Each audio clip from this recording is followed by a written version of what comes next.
Sobat Desa, sebuah desa dengan masyarakat yang inklusif menyediakan aksesibilitas fisik dan akomodasi yang layak, sehingga ada kesempatan untuk berpartisipasi dan menikmati pembangunan bagi seluruh warga desa tanpa terkecuali. Desa inklusif pada hakikatnya merupakan upaya memfasilitasi pemberdayaan kelompok marginal dan rentan di desa. Kelompok marginal dan rentan diorganisir untuk bergotong royong ikut serta dalam pengelolaan pembangunan di desa.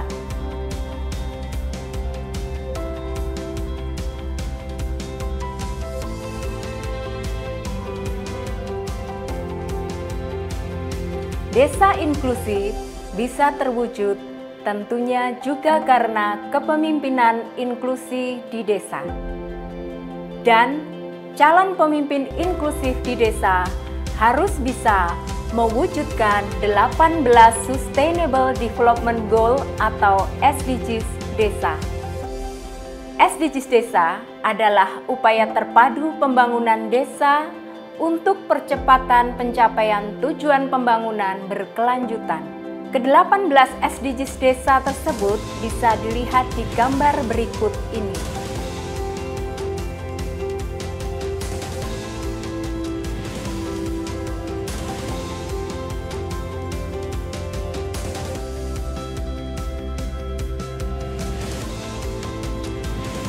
Ada 3 jalur utama gerakan pembangunan desa inklusif, yaitu jalur kebudayaan, merupakan penguatan masyarakat inklusif.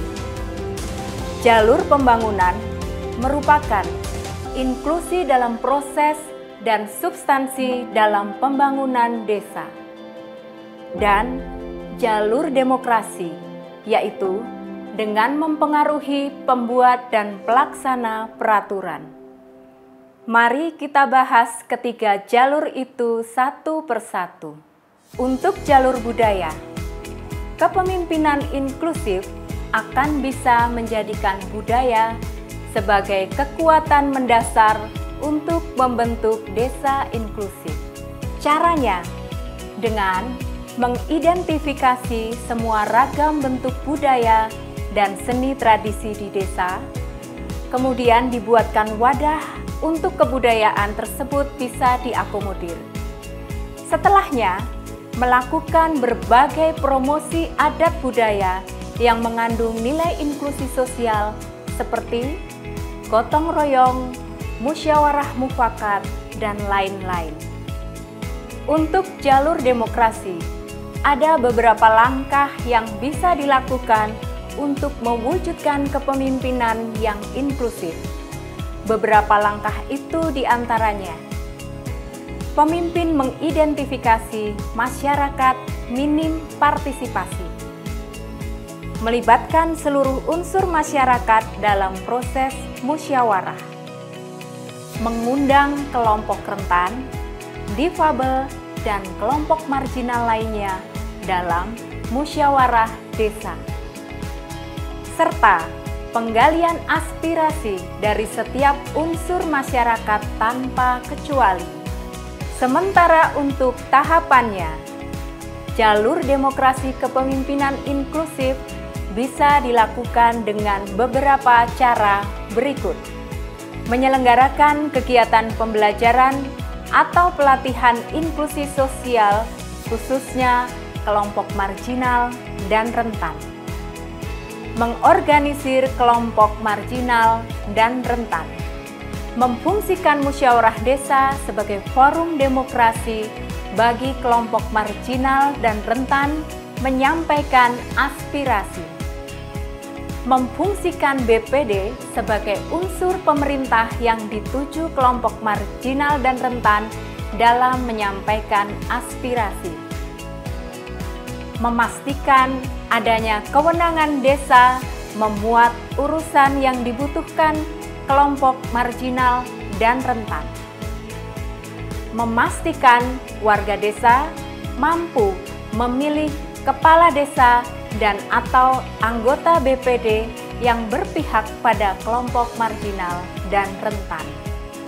Untuk jalur pembangunan, sesuai dengan amanat Undang-Undang Desa Nomor 6 Tahun 2004, di mana warga desa tidak lagi sebagai objek, melainkan subjek pembangunan.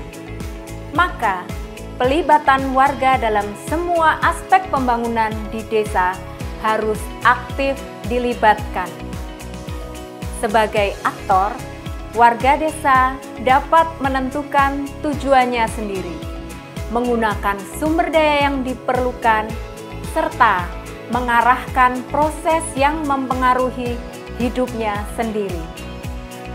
Pembentukan dan pengembangan desa inklusif selaras dengan prinsip SDGs desa, yaitu No One Left Behind. Nah, Sobat Desa, demikian penjelasan mengenai pembentukan desa dan kepemimpinan inklusif di desa. Semoga mudah dimengerti dan bermanfaat untuk segera mewujudkan 74.000 desa di Indonesia semakin inklusif.